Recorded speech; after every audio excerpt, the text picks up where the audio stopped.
Bueno, vamos a continuar entonces aquí con la conferencia de esta mañana.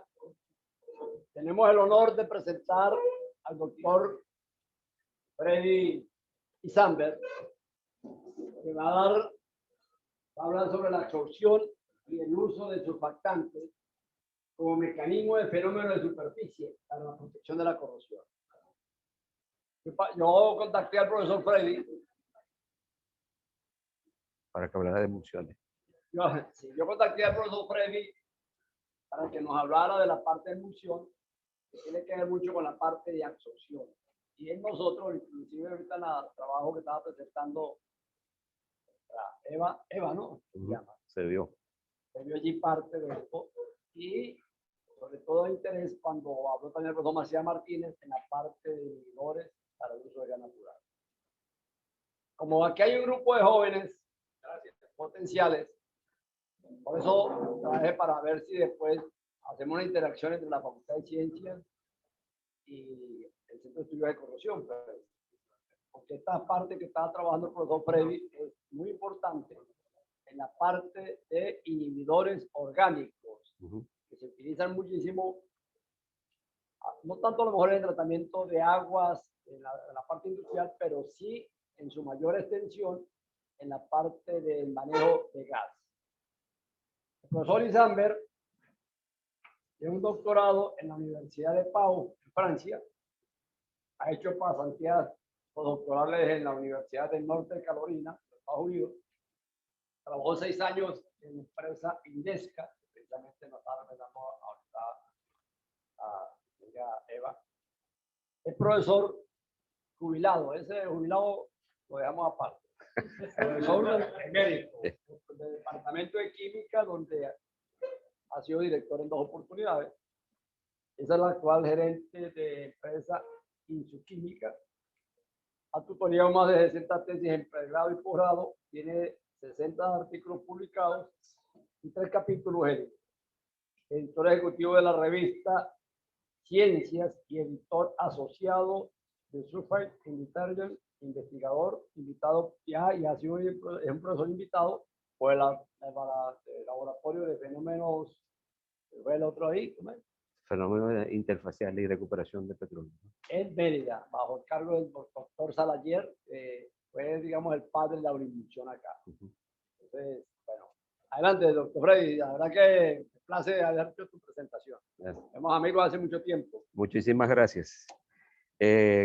Ante todo, quiero saludar, si nos está viendo la profesora Laria, todo el grupo del Centro de Corrosión y agradecerle la deferencia de esta invitación. Cuando el profesor Miguel me llamó para hacer este tipo de presentación, dijo, bueno, vamos a ver qué pastel puedo hacer aquí, porque hablar de emulsiones y conectarlo con corrosión parecería un pastel, pero no, ya nos hemos dado cuenta con la primera que tiene mucho que ver la parte de fenómenos de superficie y los fenómenos de corrosión que puedan darse en la industria, particularmente cuando hablamos de la parte de absorción. Voy a referirme en una primera etapa precisamente a lo que el profesor me pidió, que es hablar de emulsiones, pero antes de eso es qué conocimientos se necesitan para llegar a este tipo de emulsiones y posteriormente hablar un poquito nada más de lo que es la absorción cuando utilizamos inhibidores de corrosión de tipo orgánico en la industria petrolera. La siguiente, por favor. Hablar de sistemas dispersos, sin lugar a dudas, tenemos que primero conocer que esos son sistemas coloidales, ya que estamos hablando de partículas muy pequeñas. Un sistema coloidal no hay una definición clara y se dice que son dispersiones, básicamente. Partículas discretas son separadas por un medio dispersivo, o bien son sistemas en los que uno o varios de los componentes tienen al menos una dimensión muy pequeña dentro del intervalo entre 1 a 1000 nanómetros, lo que es lo mismo 0.01 a 1 micra. Entonces tenemos partículas muy gruesas en este orden y partículas muy pequeñas en este orden. En un sistema coloidal tenemos este intervalo. La siguiente. En nuestra vida cotidiana nos enfrentamos siempre a sistemas coloidales, donde tenemos fases dispersas líquidos, gas, hablamos de aerosoles, líquidos, típico de niebla. Un sólido y un gas, hablamos de un aerosol sólido, por ejemplo, humo, que es el polvo. Hablamos de situaciones de gas líquido donde tenemos la espuma de jabón de extintores, por ejemplo. Y un sistema líquido-líquido donde hablamos de una emulsión, que es lo que nos va a interesar, por ejemplo, la leche y la mayonesa. La leche la vemos totalmente líquida. Sin embargo, hay partículas de grasa allí dispersas en un medio. Asimismo, tenemos sistemas sólido-líquido, gas líquido, líquido-sólido, sólido-sólido. En fin, podemos voltear la cara a cualquier lado en nuestro mundo alrededor y nos vamos a conseguir sistemas dispersos. Es más, siempre he tenido esa espinita de hablar en una oportunidad, una conferencia filosófica, de decir mi mundo entre dos mundos, nuestra existencia entre dos mundos. Porque nuestra existencia básicamente se traduce vivir entre dos mundos, el mundo polar y el mundo apolar. Desde que nacemos, con el uso de los surfactantes pulmonares. Cuando a un muchachito, una madre le dice a los 7 meses, no vamos a inyectarle tal cosa para madurarle los pulmones, ni que la madre fuera una fruta. Pero básicamente lo que se está inyectando son surfactantes pulmonares en caso de que el bebé se adelante, tenga la herramienta para poder respirar, ya que el surfactante pulmonar es importante para el intercambio que hay de oxígeno, CO2 en los pulmones. Luego, cuando nos despertamos, que nos cepillamos, nos bañamos, etcétera, etcétera, la crema dental, el jabón, el enjuague, el champú, todo eso son sistemas dispersos donde hay un surfactante involucrado en esos sistemas. Entonces, nuestro mundo básicamente se debate, se da entre dos mundos, entre el mundo polar y el mundo apolar. Y tenemos que tener un compatibilizante, algo que los una, que es el caso de los surfactantes. La siguiente. Siga. Ajá.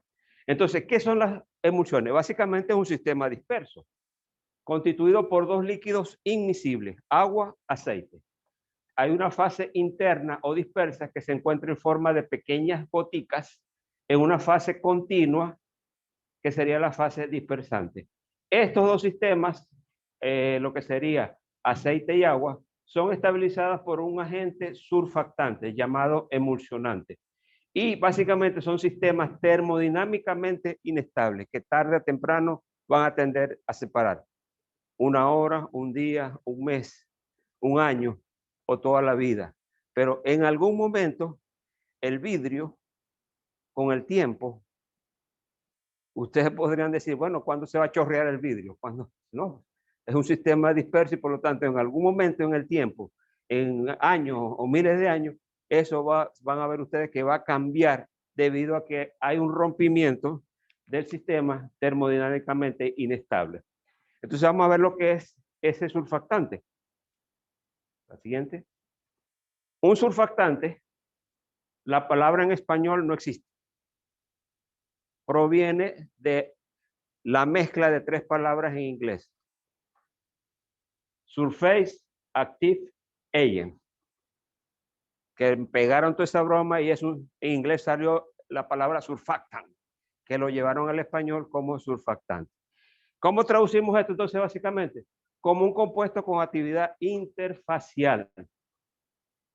Y aquí hay un pequeño error ortográfico, dirían ustedes. ¿Por qué no es en lugar de C? Porque cuando hablamos de interfase, necesariamente no nos referimos a dos fases, una líquida, una sólida, una sólida, un gas, etcétera, etcétera, sino en fenómenos de superficie nos estamos refiriendo a dos caras que el surfactante la ve diferentes. Una, en el caso del aceite, la ve como una cara hidrofóbica y en el caso del agua la ve como una cara hidrofílica.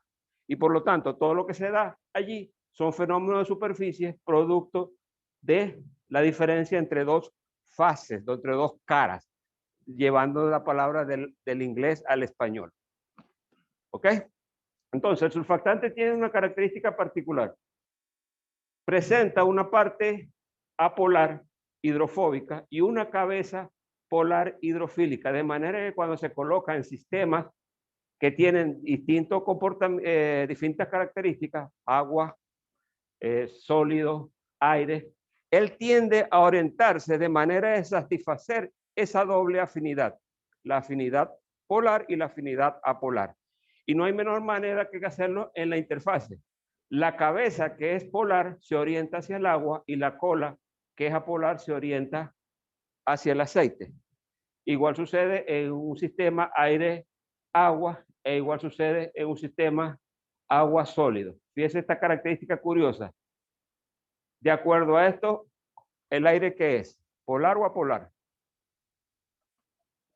Sin embargo, está constituido por oxígeno, por nitrógeno. Son átomos altamente con densidad electrónica y su característica global es apolar. Esta característica hace que los surfactantes presenten dos propiedades muy importantes, importantísimas. Cuando nosotros tenemos una solución de surfactante, estamos agregando surfactantes en agua, los monómeros están en el seno de la solución y para equilibrar su doble afinidad, él se orienta y va a la superficie. En la medida en que aumentamos la concentración, él satura la superficie, forma una segunda capa, bicapa, pero al momento que ya se satura completamente la superficie ya se me acabó la batería.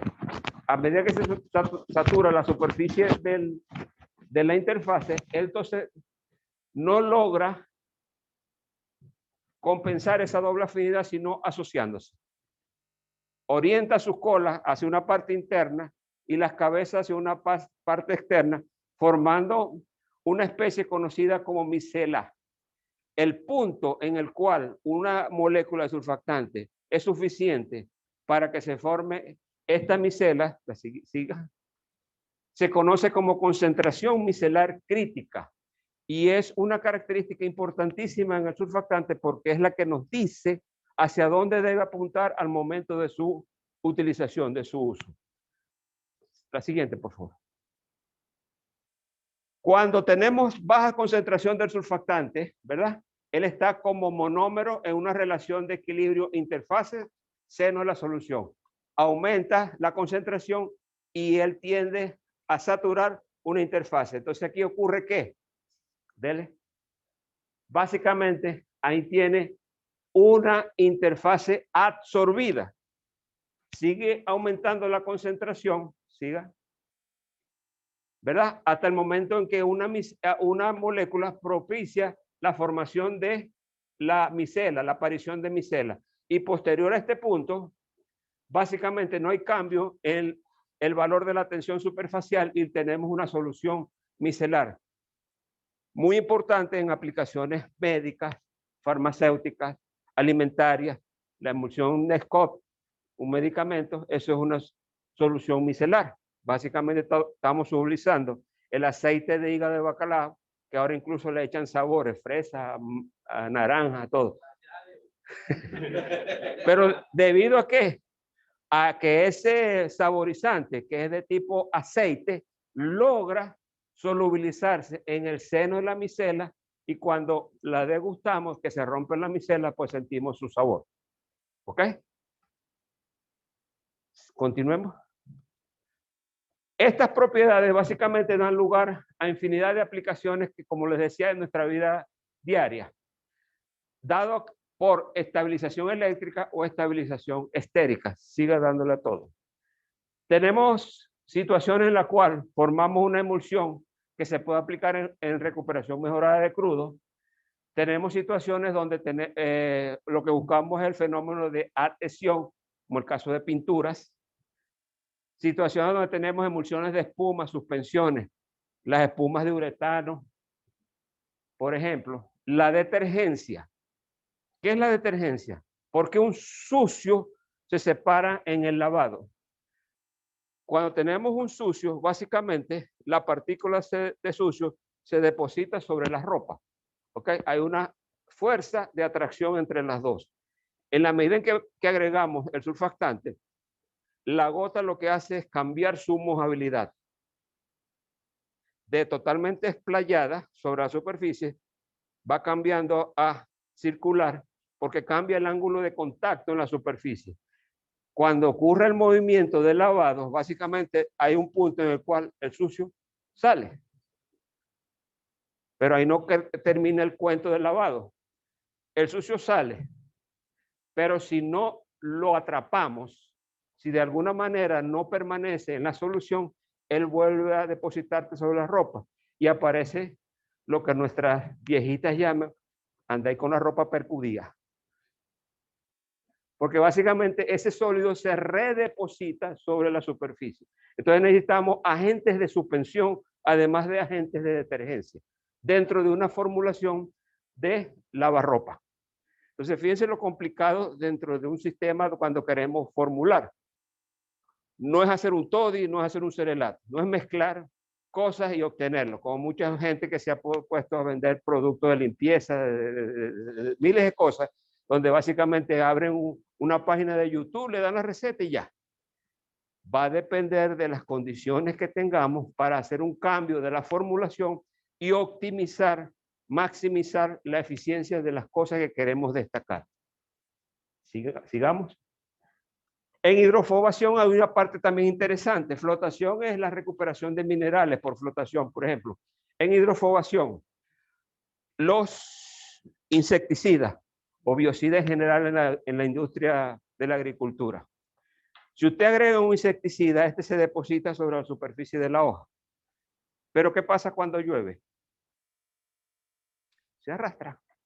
Entonces vamos a tener que estar echando insecticida todos los días, todas las semanas, todos los meses.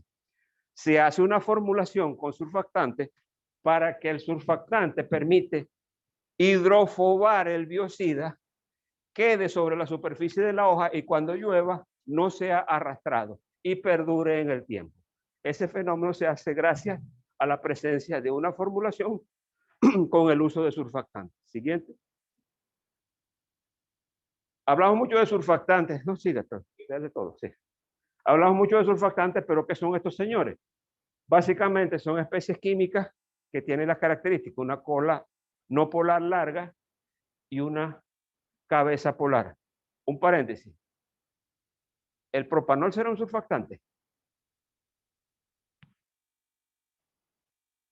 Tiene una parte hidrofóbica, una cadena propil, 3 carbonos, y una cabeza polar, OH. ¿Él será surfactante?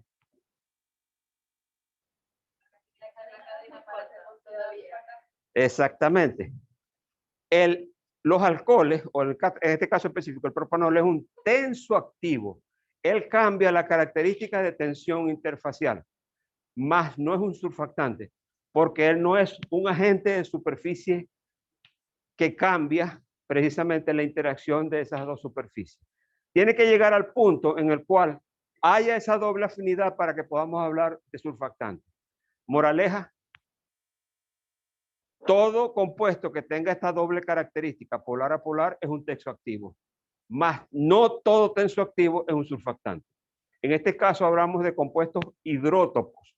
Son compuestos que cambian la actividad sobre la superficie, más no llega a ser un surfactante. Aunque sea muy pequeña, sí, sí la disminuye. No, porque no logra separar completamente la interacción que hay a nivel de la superficie. Eso lo hace solamente el surfactante, porque compite con las interacciones que se dan con la parte hidrofílica y con las interacciones que se dan con la parte hidrofóbica. ¿Ok?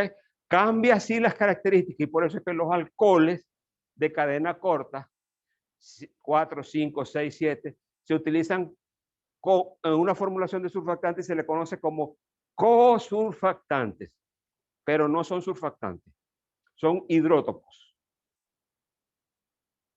Tenemos entonces surfactantes de tipo aniónicos, donde la característica de una cabeza es un anión, como el sulfato de sodio, los sulfonatos de petróleo. Surfactantes catiónicos, donde la característica de una cabeza catiónica. Los surfactantes no iónicos no tienen carga, pero hay una cabeza polar, como el caso de los etoxilados, los nilfenoles etoxilados. Tenemos los surfactantes poliméricos, donde podemos tener polímeros de bloque o polímeros de injerto, los surfactantes anfóteros, donde tenemos la característica de que puede haber cargas positivas y negativas. Tiene la doble dualidad. Dependiendo de las condiciones del sistema, nosotros propiciamos una u otra. Lo queremos catiónico, lo queremos no iónico, o simplemente lo queremos con carga aniónica. En todos estos casos siempre se necesita el uso de una especie que ayude a la formación de micelas, que es lo que se conoce como cosurfactantes. Pueden ser alcoholes, aminas, que ¿qué es lo que hace? Básicamente se acomodan dentro de las cadenas de surfactantes para permitir un mejor arreglo de la micela. Recordemos que estamos hablando de cadenas alquílicas, hibridación sp3, ángulo de enlace 104 grados. De manera que cuando tenemos un surfactante sobre una superficie, ellos no están así, de manera recta, sino que están en constante giro, formando un cierto ángulo sobre la superficie. Como esa superficie es esférica, llega un momento en que es un tamaño adecuado, que lo puede forzar, ya veremos más adelante, el tipo de agitación, tipo de hélice que utilicemos, etcétera, al momento de propiciar una emulsión. La siguiente. Entonces, ¿qué es una emulsión? Ajá. ¿Perdón?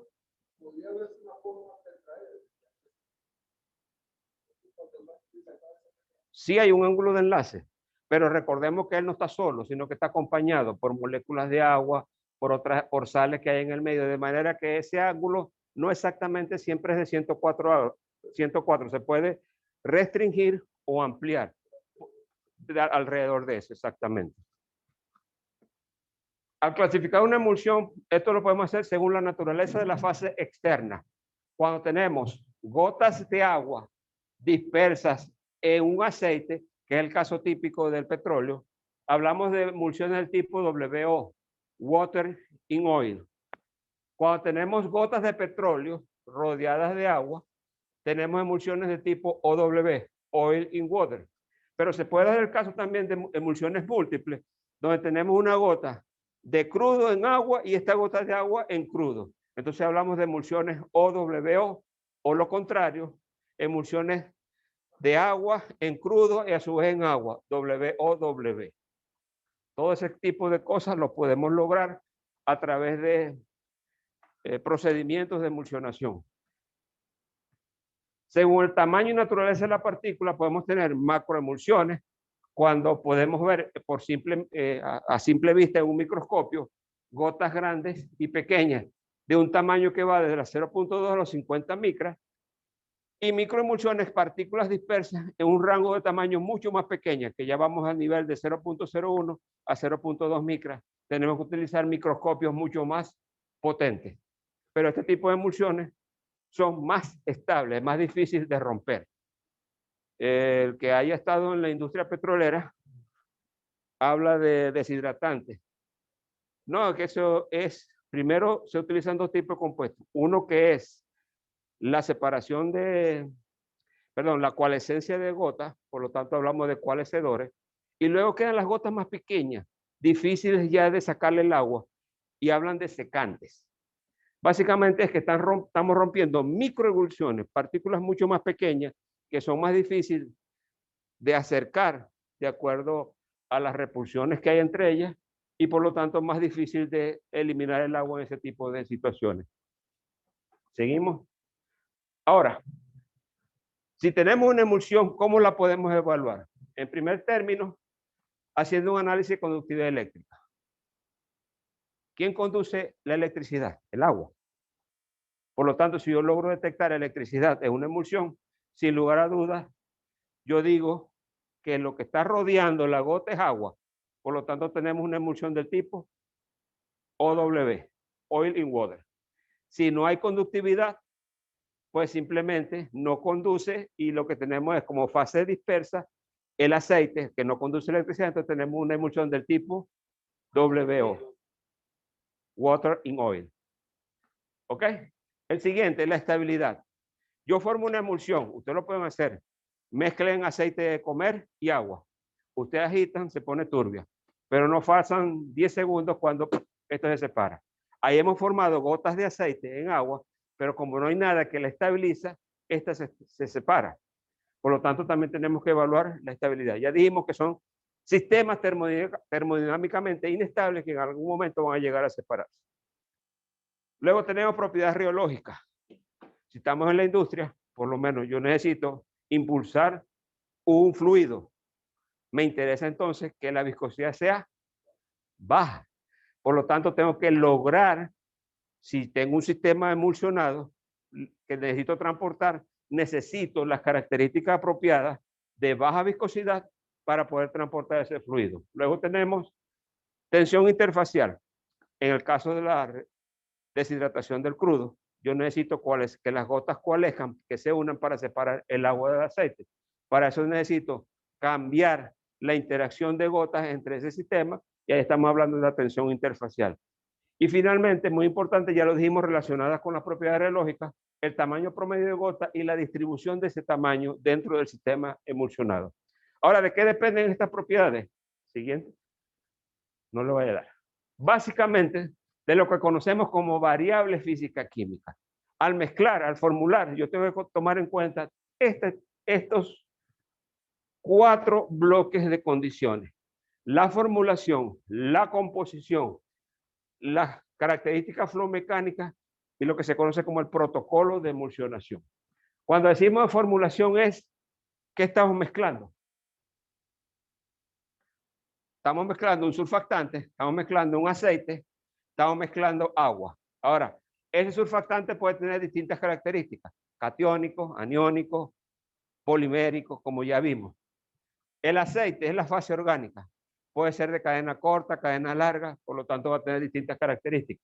Y el agua, a menos que utilicemos agua desmineralizada, ahí pueden haber presencia de sales, sucios, etcétera, etcétera. Entonces la composición de eso también es importante.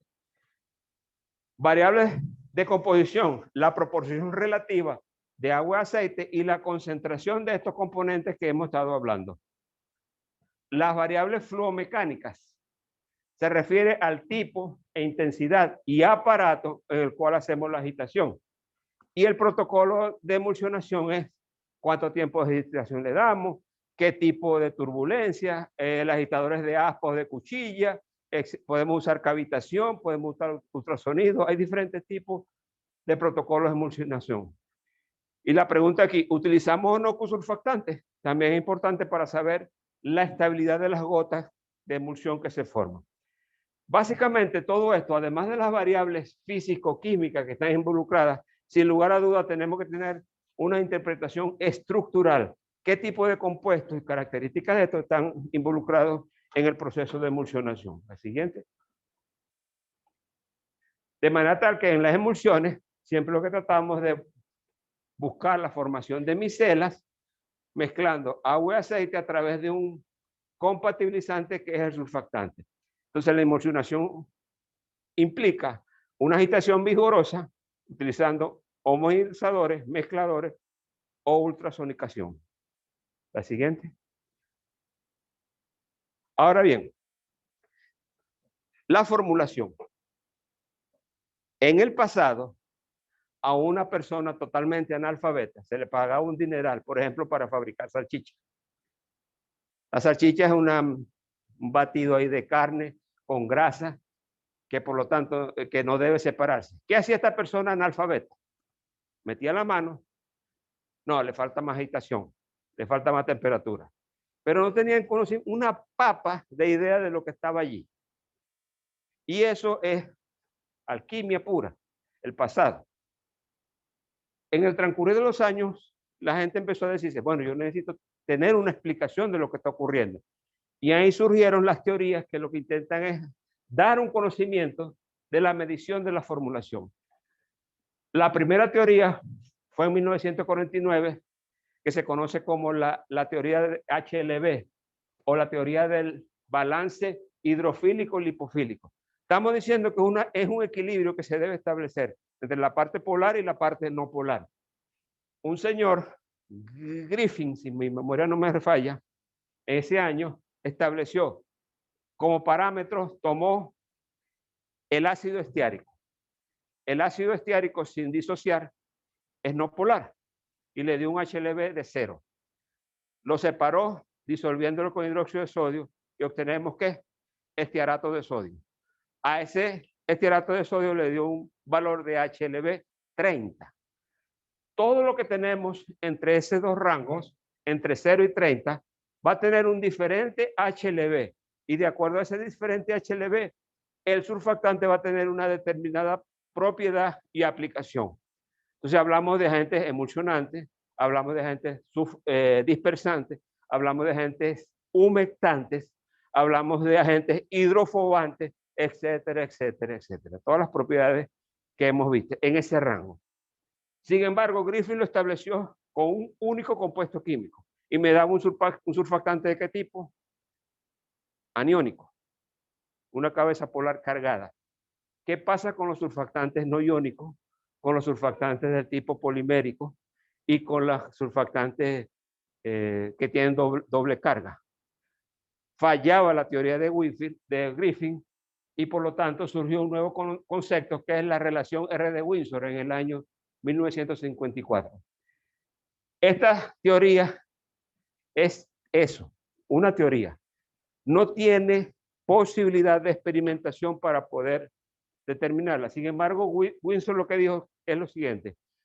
Todo el comportamiento interfacial, o sea, todo lo que sucede en la interfase, se basa en las distintas relaciones que hay entre los componentes que hay en el medio. Tenemos un surfactante con una cabeza polar y una cola no polar. Tenemos un aceite con una cola no polar.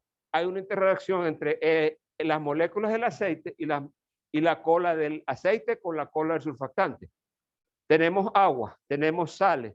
Hay una interrelación de las sales con el agua y la cabeza del surfactante. Entonces, todo ese tipo de relaciones se consideran en lo que es la relación de Windsor, que más adelante la vamos a detallar. Luego, en el 64 vino la teoría de la PIT, o la teoría de PIT, Phase Inversion Temperatura, lo que le comentaba.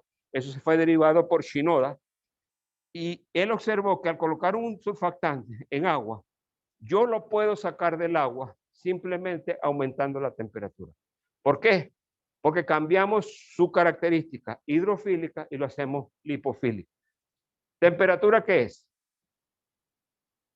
Energía. Yo le estoy aplicando energía al sistema. ¿Y qué es lo que se da en el surfactante? Yo tengo interacción de las moléculas de agua con la cabeza polar. Al aplicar temperatura, lo que estoy haciendo es rompiendo ese tipo de interacciones, haciendo inestable la sensación del surfactante en el medio, y él obligatoriamente va a tender a irse ¿dónde? Al aceite, formando micelas en el aceite, porque ya en el agua no se siente cómodo debido a la temperatura. Y eso sucede principalmente con los surfactantes de tipo no iónico. ¿Okay? Así tenemos la parte de correlación, el SAT y el HLD. La correlación es debida a los trabajos de Salayer en la Universidad de Texas, lo mismo que posteriormente lo que continuó con el SAT y el HLD. Continuemos. Dele. Vamos a pasar rapidito. Esta fue la teoría de R de Windsor, lo que le comentaba de las interacciones. La siguiente.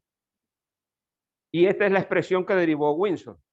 Cuando estas interacciones se igualan, tenemos un Windsor igual a 1 y hablamos de un sistema de Windsor 3. Cuando son mayores las interacciones del tipo lipofílicas, pues hay más relaciones con el aceite y tenemos una relación Windsor 2, y cuando son más fuertes las interacciones de tipo hidrofílica, tenemos una relación Windsor 1. Esto lo vemos, la siguiente, en un sistema trifásico con estos tubos que ustedes observan acá. Aquí el surfactante está en agua, cambiamos la variable de la formulación, lo obligamos a ir a la interfase, seguimos cambiando la variable de formulación y lo obligamos posteriormente a ir al aceite. ¿Ok? Entonces ahí tenemos, pasamos de un Windsor 1 a un Windsor 3 a un Windsor 2, haciendo un cambio de variable de formulación. ¿Qué hablamos de variable de formulación? Eso fue lo que intentó introducir el concepto SAC y el HLD con el grupo de Salayer, que básicamente toma en cuenta, denle todo, toma en cuenta parámetros característicos del surfactante, presencia de sal, presencia de aceite, tipo y concentración de alcohol, la temperatura y en el caso de los no iónicos, LON. Aquí ya sí se toma en cuenta todo lo que está involucrado a nivel estructural dentro del sistema de las variables de formulación. Entonces estamos considerando tanto surfactantes iónicos como no iónicos. La siguiente. Igual sucede con el caso del HLD, que es solamente una medida. Fíjense que se parece mucho. HLD, HLB. Pero aquí estamos midiendo una diferencia de afinidad hidrofílica lipofílica. Tenemos también que tomar en cuenta la salinidad, el aceite, el alcohol, la temperatura y las características del surfactante. Ya aquí sí tenemos números, ya aquí sí tenemos un valor y por lo tanto nos olvidamos del empirismo que existía en el pasado al momento de formular. Siga. Los electrolitos, por ejemplo, ¿cuál es su acción? Básicamente, desolvatar la cabeza del surfactante. Sabemos que las sales van a competir por las moléculas de agua, quitándoselas a la cabeza del surfactante, él se va a sentir incómodo, va a tratar de ir entonces a la otra fase. Actúan básicamente afectando la solubilización del surfactante a través de lo que se conoce como sales liotrópicas o hidrotrópicas, la siguiente, y eso se puede observar en la siguiente, este esquema, fíjense. La cabeza del surfactante rodeada por agua, sacan las moléculas de agua, él se siente incómodo, entonces obligatoriamente tiende a, primero, formar micela, que es el colorcito azul que se ve en el agua, y posteriormente a ir hacia el aceite. La siguiente. De tal manera que sales con carga -1, -2, -3 o -4 van a tener distintos comportamientos al momento de formular. Van a obligar a ir más rápido o menos rápido al surfactante hacia la interfase y hacia la fase aceite. La siguiente. En el caso del aceite también consideramos, por ejemplo, si tenemos el mismo número de cadenas, pero diferentes estructuras, yo tengo un comportamiento, puedo tener un comportamiento diferente. Observemos aquí, en el caso de 16. Aquí tenemos 16 átomos de carbono y aquí también. Sin embargo, aquí tenemos un grupo alquílico y aquí tenemos un grupo aromático. Fíjense la diferencia de temperatura. De 16, de una temperatura óptima de 43, bajó a 19. Hay un efecto estructural allí, por simplemente cambiando el aceite del sistema. La siguiente. En el caso de alcohol, ya habíamos dicho que se utiliza como surfactante, colocándose entre las cadenas, como cosurfactante, colocándose entre las cadenas de surfactante, logrando estabilizar la estructura de la micela. La siguiente. Esto lo podemos ver en la siguiente. Aquí, el alcohol se sitúa entre las cadenas, ¿ok? Tanto aquí como aquí, logrando estabilizar lo que hay en la interfase. La siguiente. Cuando se estudiaron el coeficiente de reparto, que es la manera como va el surfactante hacia el aceite o hacia el agua, se observó que en la medida que aumentaba la concentración de aceite, simplemente disminuye el coeficiente de reparto. O sea, estamos obligando a ir al surfactante hacia el aceite. ¿Por qué? Si nosotros agregamos un alcohol a un aceite, por ejemplo, agregamos octanol en hexano, ¿verdad? Que se pueden mezclar. ¿Qué estamos haciendo con ese hexano? Lo estamos haciendo más hidrofílico. Él se va a sentir más hidrofílico y por lo tanto va a haber un cambio de afinidad por el surfactante. Y aquí lo vemos también cuando aumentamos de alcoholes C4 como el butanol hasta el tetradecanol. También disminuye el coeficiente de reparto debido a esas características. La siguiente. Y finalmente, de acuerdo al tipo de surfactante, vemos cómo cambia la distribución de tamaño en las partículas emulsionadas cuando tenemos un surfactante no iónico, uno aniónico o uno catiónico. Claro, el acomodo de la gota cambia debido a los efectos repulsivos cuando vamos de un surfactante que no tiene carga a otro que sí tienen carga como el aniónico o el catiónico. La siguiente. Como reflexión de esta parte, simplemente podemos decir que aunque hoy día podemos racionalizar un conocimiento bastante preciso de los factores que influyen en el proceso de emulsionación y en el comportamiento interfacial de los componentes de una emulsión, La interrelación de este comportamiento con la estructura de los compuestos o especies que toman parte en la formulación, además del ambiente físico-químico, pueden brindar una primera aproximación de un comportamiento que permita hacer algunos ajustes en una formulación para sistemas emulsionados. O sea, lo que yo les comentaba, esto no es hacer un TODI, esto no es hacer un CERELAC, es ver lo que tenemos y ver lo que podemos usar en función de esto. Ahora, ¿cómo podemos aplicar esto en un caso particular?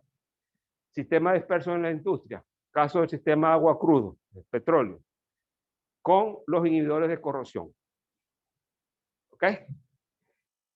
Esto es importantísimo y ustedes pudieron hallar la beta, porque en el campo petrolero se estima que un 70% de los costos involucrados en las operaciones están afectados por efectos de corrosión. Y por lo tanto se requiere una inversión para evitar estos efectos. A nivel de producción, o sea, extracción, producción, distribución y comercialización. Siguiente. ¿Cómo funcionan estos inhibidores? Básicamente, a través de una absorción de una película protectora molecular delgada sobre la superficie del metal, formando un grueso precipitado que recubre el metal. Hay cambios en las características de ambiente o remoción de algunos parámetros agresivos dentro del sistema. ¿Sigue? Estamos hablando entonces en este caso del primero, donde actúan los inhibidores de corrosión orgánico. La siguiente. ¿Qué es un inhibidor de corrosión orgánico? Estamos hablando de formulaciones preparadas con base en compuestos químicos con grupos que contienen nitrógeno, sulfuro o fósforo. Reducen la corrosión al generar una película barrera protectora sobre la superficie del metal. Su molécula es anfifílica, presenta un extremo polar o con una densidad electrónica y una cadena larga no polar soluble en el hidrocarburo, como es el caso que tenemos acá. Una cola hidrofóbica y una cabeza hidrofílica que se pega a la superficie del metal. La siguiente. Tipos de inhibidores de corrosión orgánica. Tenemos monoaminas, monoaminas sustituidas, diaminas, amidas, poliamidas, imidazolina y compuestos de amonio cuaternario. Básicamente, una formulación puede implicar el uso de 2, 3, 4, muchos componentes de estos que están involucrados ahí, además de mezcla de solventes, con surfactantes, etcétera, etcétera. Su monitoreo, ustedes lo saben perfectamente, podemos hacerlo a través de cupones de corrosión que se colocan a nivel de las líneas de tubería. Como ejemplo, tenemos aquí la estructura de una imidazolina, donde aquí vemos la carga delocalizada por efecto de resonancia y las colas largas, que son los que le dan el efecto. ¿Qué va a hacer esto? Cuando ellos están a nivel de superficie, ¿verdad? Va a propiciar una capa impermeable hidrofóbica que es afín con el crudo y por lo tanto no deja penetrar el agua hacia la superficie, haciéndola impermeable y ayudando a que se alargue o no ocurra la corrosión. A nosotros en el año 2021, en agosto, nos llegó este problema, donde se observaban corrosión a nivel de diferentes pozos en un campo en Morichal. ¿Ok? Picaduras, presencia de superficies negras. Desarrollamos un producto que se les vendió, que fue la formulación esta del 2021. Posteriormente las condiciones cambiaron y tuvieron una nueva formulación que se manifestara como una buena característica, como el caso que se tenía antes. Se probaron diferentes formulaciones y se observó que la número 10 tenía características similares a la que se vendió en el pasado y mucho mejor que 3 productos que se comercializan a nivel del mercado. ¿Ok? Hoy día se utiliza este tipo de formulación, se hicieron pruebas, la siguiente, y se observó que para diferentes pozos se lograba una buena protección, salvo que por condiciones de operaciones no tuvo una buena eficiencia, pero el resto tuvo una buena eficiencia al ver los valores de MPY. ¿Ok? Ya que el criterio es bajo cuando es de 0,1, leve, moderado o severo, pero de eso ustedes saben más que yo. Entonces, como consideraciones finales, podemos decir que los fenómenos de corrosión presentes en las instalaciones petroleras están asociados a la presencia de dióxido de carbono y ácido sulfídrico, como ya bien lo había dicho el profesor Macías en su primera charla. Los tipos de corrosión y morfología de los productos son variados y exigen diferentes comportamientos frente a la corrosión, y la selección de inhibidores va a depender de las características del sistema que queremos tratar. Importante, el último punto. Las nuevas tecnologías en el uso de inhibidores de corrosión apuntan hacia la obtención de nanopartículas y nanoestructuras. Ya vamos a nivel molecular, ya no vamos a nivel de interacciones de especies, sino que la partícula se posiciona sobre la superficie formando una película impermeable. Estos materiales de revestimiento pueden exhibir propiedades únicas que lo hacen impermeables a la corrosión. Pero hacia allá vamos, hoy día. Muchas gracias por su atención.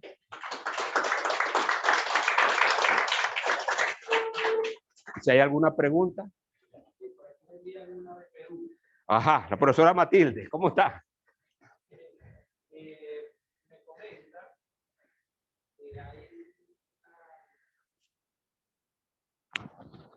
que hay un grupo de personas que trabajan en refiere que no hay inhibidores solubles en parte de la cuota o inhibidores solubles en parte de los carbonos. Correcto. Entonces, si eso es así, ¿cómo podemos desarrollar ese tipo de inhibidores que, digamos, históricamente en la constitución se ha hablado de inhibidores solubles en parte de cosas, inhibidores solubles en parte de hidrocarburos?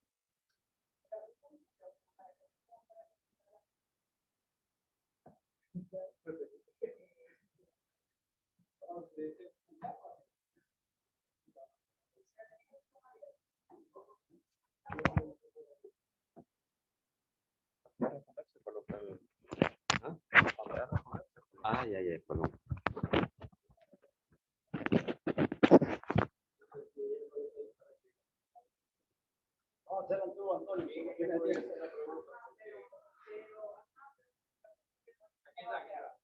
Actualmente hay una persona.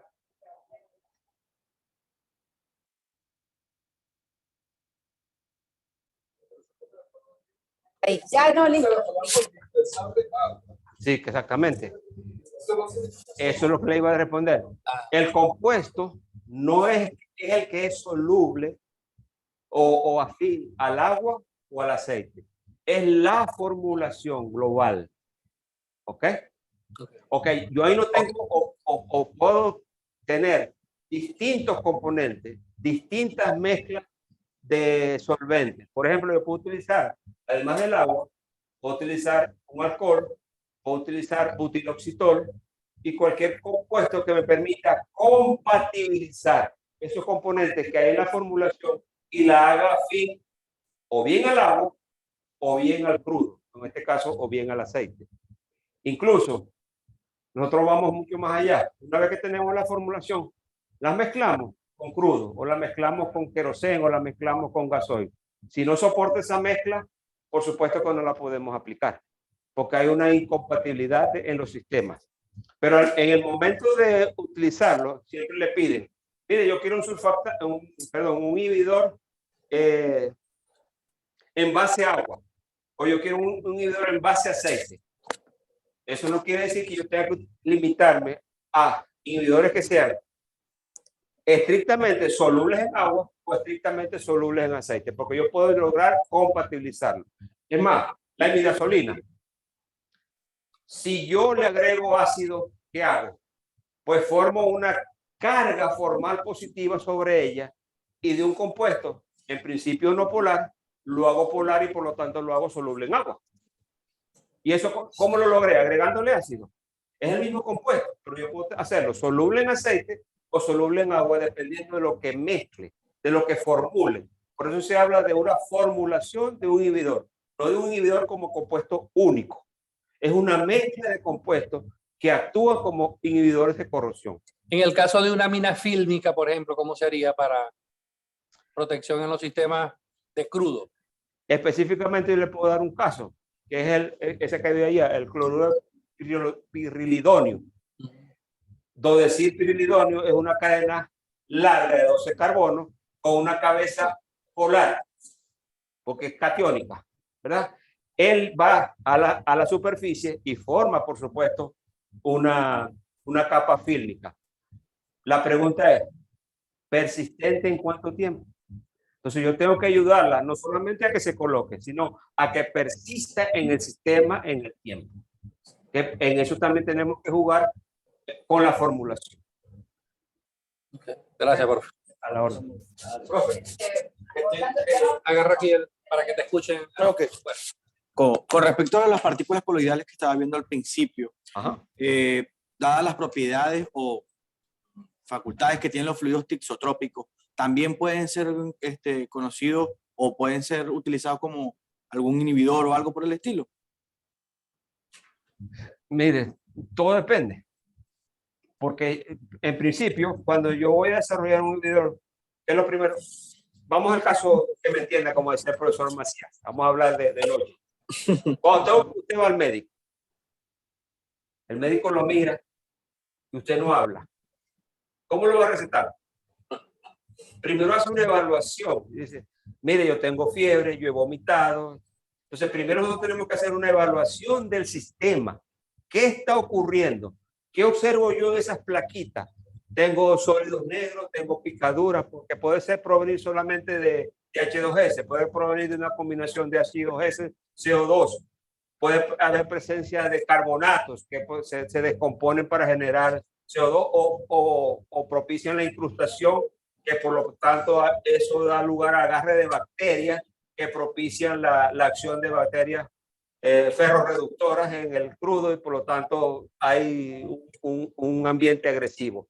Tengo que hacer una evaluación del sistema para posteriormente entonces comenzarle a buscar respuestas a esa evaluación. Pero sí puede ser, no hay ningún problema. Gracias. Tenemos que ingeniárnoslas simplemente.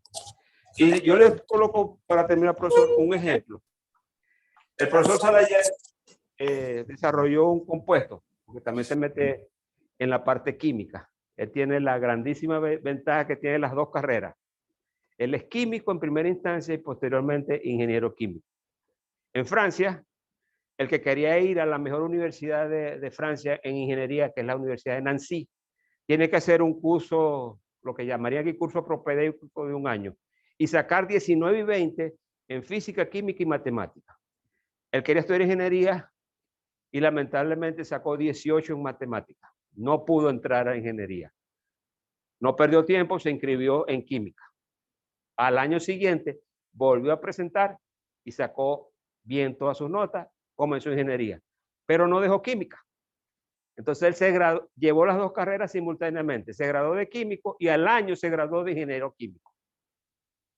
Y de ahí en adelante empezó a ser ingeniero químico. Pero tiene esa base fundamental de la química que le ayuda muchísimo. Entonces él también ha incursionado en la síntesis de surfactantes. Y él trabajó la síntesis de surfactantes de cabeza azúcar, glucosa, piranosa y todas esas cosas.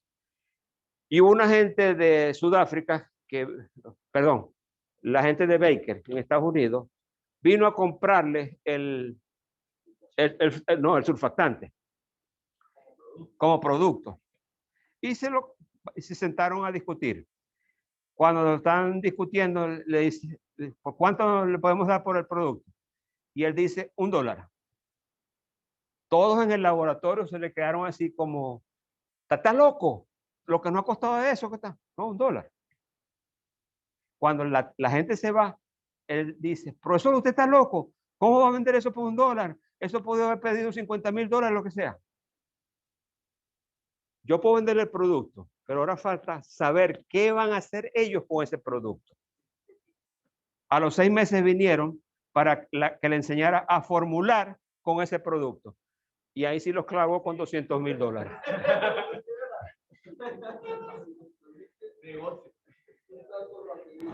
para darle, sobre todo a los muchachos, ¿no? Un dato rapidito, ¿no?